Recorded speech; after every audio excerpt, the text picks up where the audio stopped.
ओम शं शनिश्चराय नमः। स्वागत है आपका हमारे चैनल पर। आज की इस वीडियो में आप सुनेंगे शनिवार व्रत की कथा। लेकिन उससे पहले हम आपको सुनाएंगे कि किस प्रकार से शनिदेव को मिला दंड अधिकारी का पद। कौन सी ऐसी कथा है जिससे शनिदेव दंड अधिकारी बने, मोक्ष के प्रदाता बने।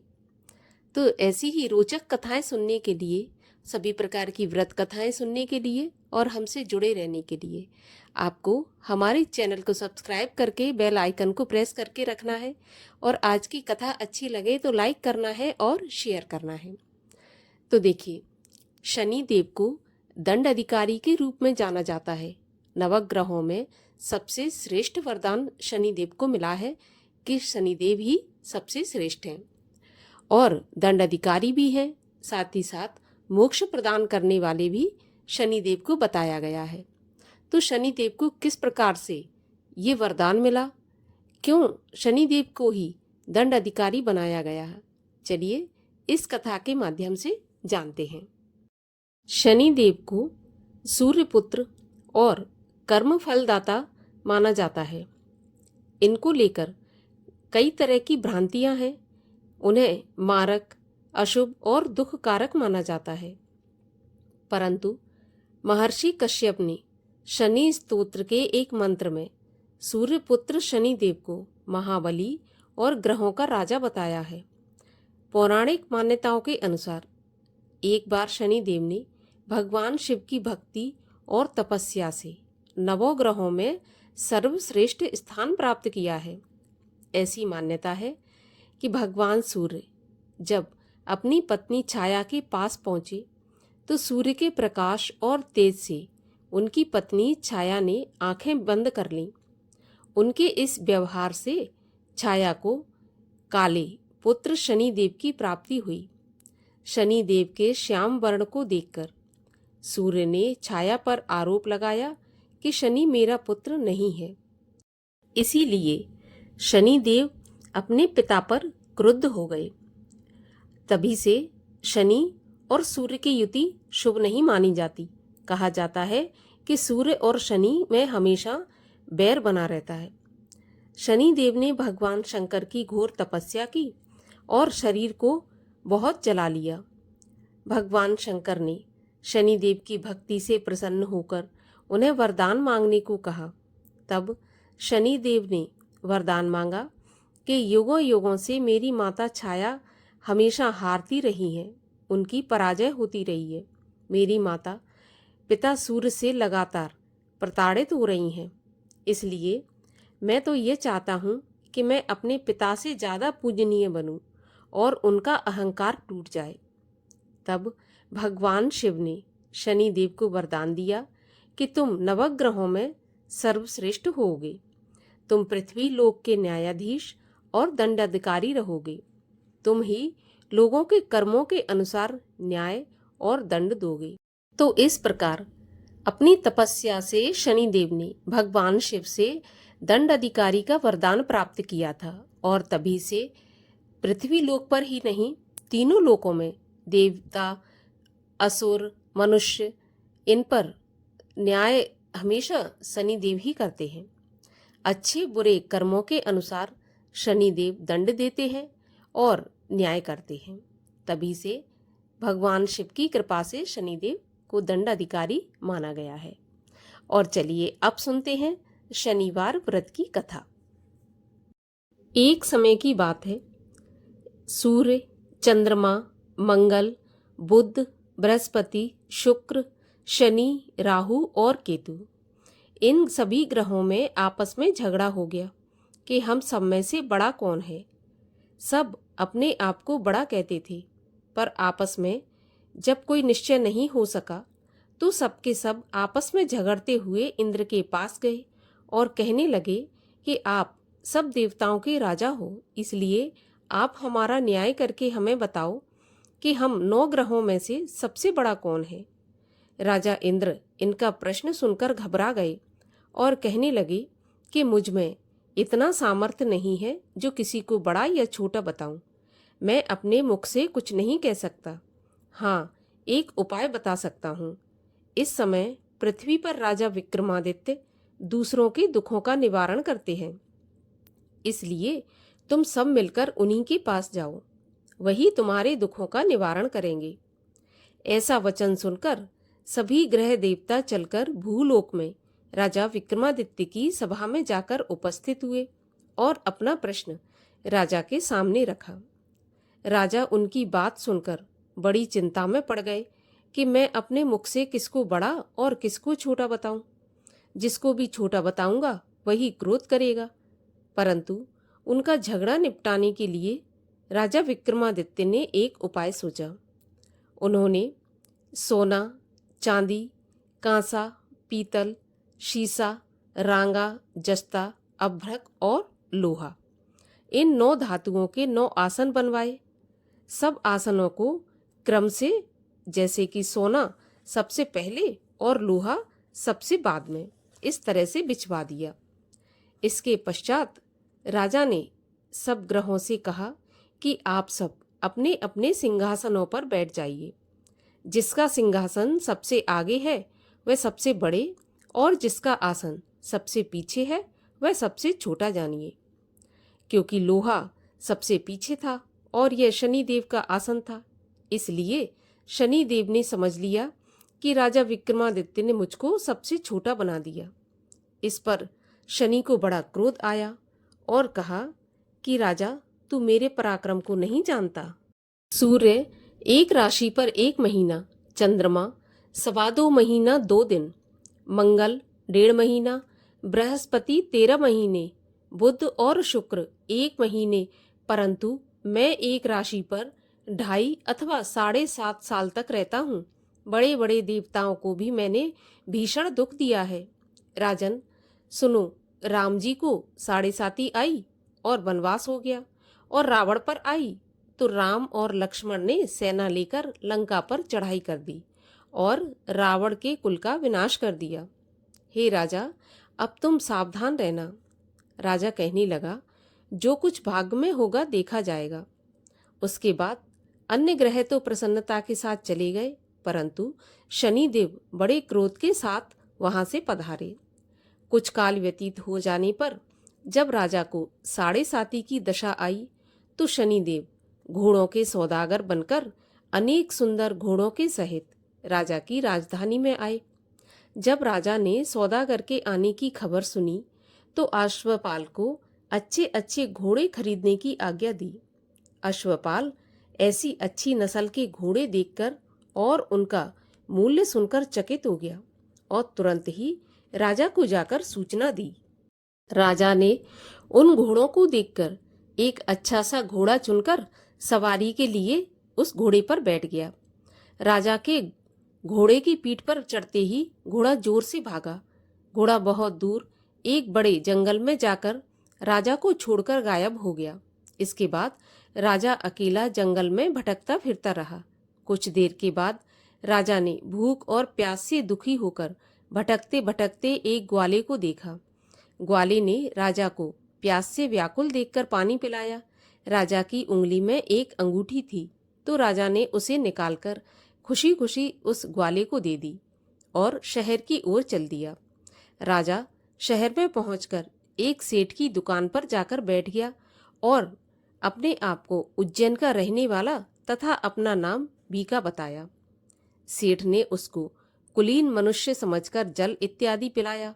भाग्यवश उस दिन सेठ की दुकान पर बिक्री बहुत अधिक हुई। तब सेठ उसको भाग्यवान पुरुष समझकर भोजन कराने के लिए अपने साथ ले गया। भोजन करते समय राजा ने आश्चर्य की एक बात देखी कि खूंटी पर एक हार लटक रहा है और वह खूंटी उस हार को निगल रही है। भोजन के पश्चात कमरे में आने पर जब सेठ को कमरे में हार नहीं मिला तो सबने यही सोचा कि सिवाय बीका के कोई और तो यहाँ पर आया नहीं है, अतः अवश्य ही उसी ने हार चोरी किया है। परंतु जब बीका से पूछा गया तो उसने साफ मना कर दिया कि उसने हार नहीं चुराया है। इस पर 5-7 आदमी इकट्ठे होकर उसको फौजदार के पास ले गए। फौजदार ने उसको राजा के सामने उपस्थित कर दिया और कहा कि ये आदमी तो भला मालूम होता है, चोर मालूम तो नहीं होता, परंतु सेठ का कहना है कि इसके सिवाय कोई और घर में आया ही नहीं, अवश्य ही इसी ने चोरी की है। तब राजा ने आज्ञा दी कि इसके हाथ पैर काटकर चौरंगिया किया जाए। राजा की आज्ञा का तुरंत पालन किया गया और बीका के हाथ पैर काट दिए गए। इस प्रकार कुछ काल व्यतीत होने पर एक तेली उसको अपने घर ले गया और कोलू पर उसको बैठा दिया।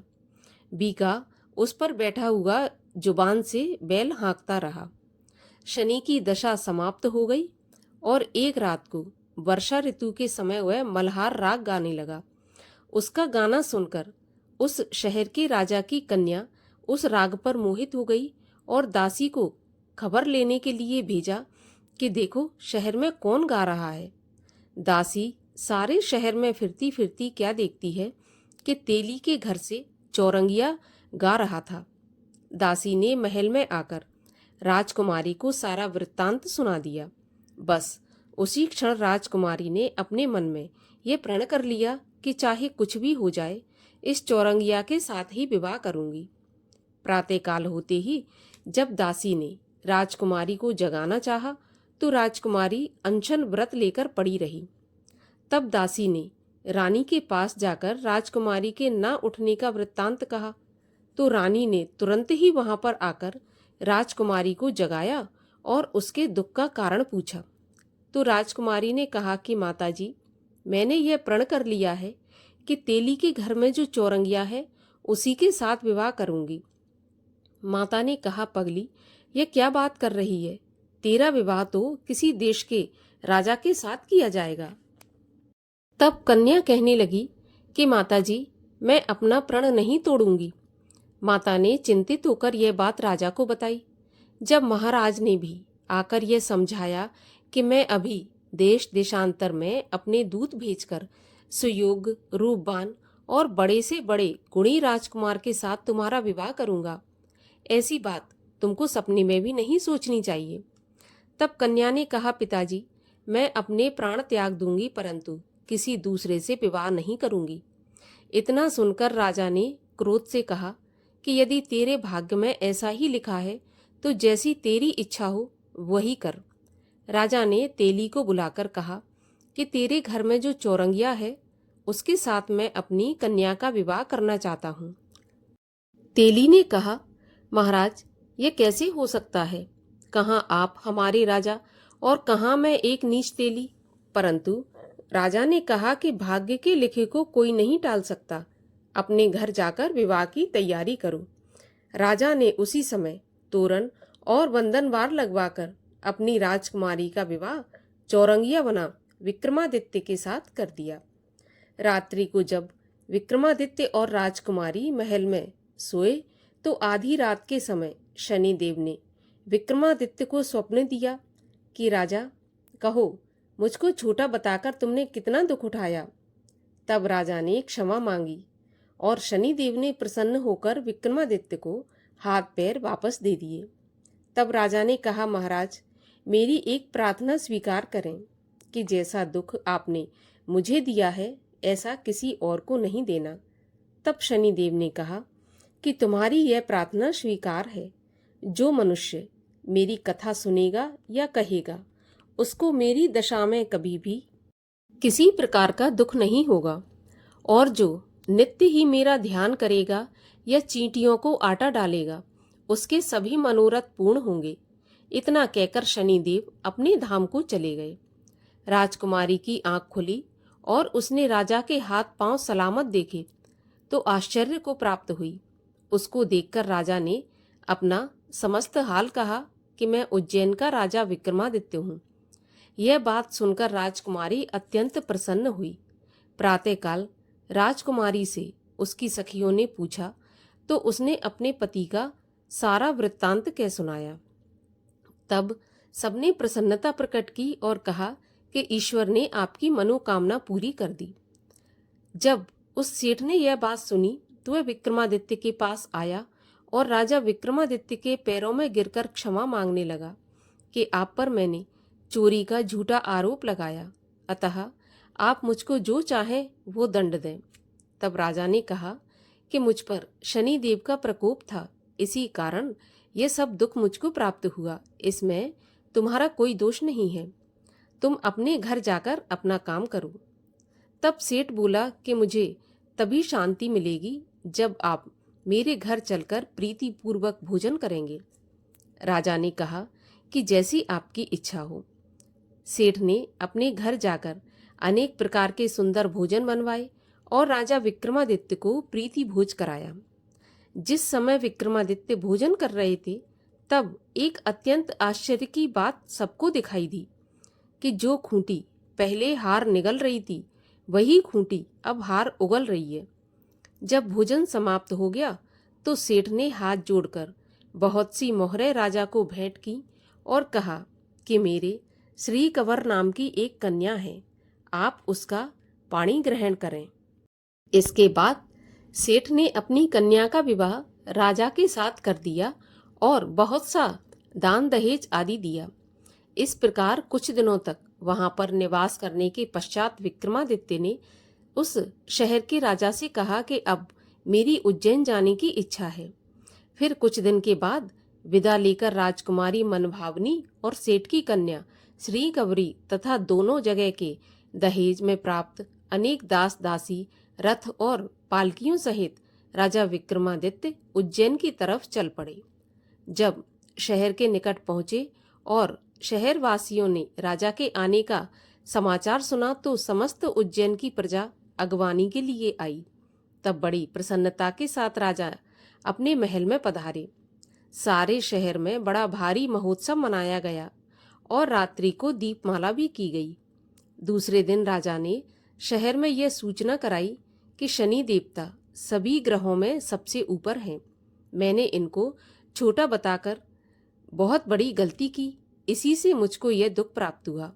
इस कारण सारे शहर में सदा शनि देव की पूजा और कथा होने लगी। राजा और प्रजा अनेक प्रकार के सुख भोगती रही। जो कोई शनि देव की इस कथा को पढ़ता है या सुनता है, शनि देव की कृपा से उसके सभी दुख दूर हो जाते हैं।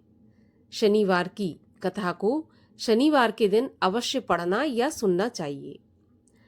बोलिए शनि देव की जय।